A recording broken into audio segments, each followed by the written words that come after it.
Ahmed Ally, vipi kuhusiana na Kamara pamoja na Fondo? Maendeleo yao mpaka dakika hii. Wanaendelea vizuri, lakini mwalimu alichagua kuwapumzisha katika mechi ya leo ili waendelee kuwa timamu zaidi. Na mechi ya tarehe 14 mwalimu ataamua awape nafasi ama waendelee kupumzika zaidi, lakini afya zao zinaendelea vizuri, na mechi hii mwalimu alichagua kuwapumzisha kama ambavyo amepumzisha nyota wengi hasa wa kikosi cha kwanza ili waendelee kupumzika wakijiandaa na mechi dhidi ya Dodoma Jiji. Leo mechi umeitazama ukiwa umekaa kwa mashabiki. Nini ambacho kilikufanya pakae kwa? Nakaa tuna watu wangu tunapiga story na badilishana mawazo. Yes. Nothing special. Imekaje hii kwa Awesu mechi ya 3 kwa mfululizo tunakuta akicheza dakika ya maliza dakika 90 lazima kufanya hapo. Na anataka ni mguu unaonekana ni mguu. Amelalamika ni mguu. Tunaona kwa anapata ujana kutoka na chechemea. Na chechemea na kwenda taratibu. Unajua wimbo?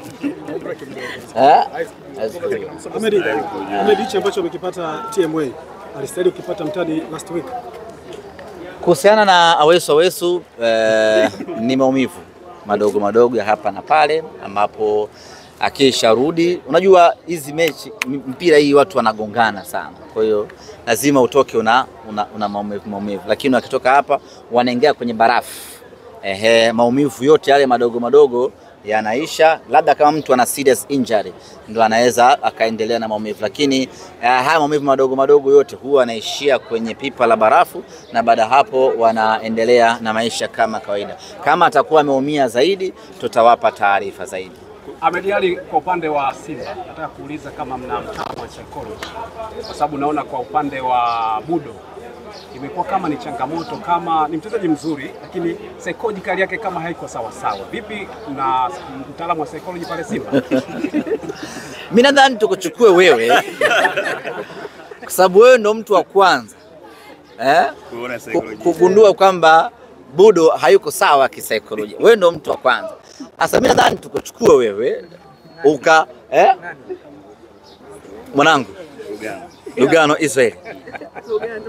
Mtu wa kwanza kudiscover ya kwamba Budo hayuko sawa kisaikolojia. Sasa tukuchukue wewe mtaalamu ukamsaidie Budo, sababu wewe umeshagundua kama hayuko sawa. Yote kwa yote ni kwamba anatimiza kile ambacho mwalimu anamtuma, na ukiangalia leo amecheza kwa dakika 90. Maana yake ni kwamba kile ambacho mwalimu alihitaji Joshua Mutale SGR akifanye amekitimiza, ndio maana hakuweza kumtoa. Kama angekuwa hatimizi majukumu yake, naamini mwalimu angemtoa. Otherwise tupate nafasi siku moja tumuulize mwalimu Fadlu, pengine yeye ana jicho la tofauti na mashabiki wengi ambao wanaliona. Pengine yeye kuna namna ambavyo anamtazama Joshua Mutale ya kwamba anatimiza majukumu yake au la. Kwa hiyo kwa mimi niseme tu kwamba kwa kuwa mwalimu hakumfanyia mabadiliko, tafsiri yake ni kwamba ameridhishwa na kiwango chake. Kama kuna lolote mwalimu Fadlu tutakuja kumuuliza siku moja, mwalimu unamrate vipi ama una comment gani kwa mchezaji fulani. Swali langu la msingi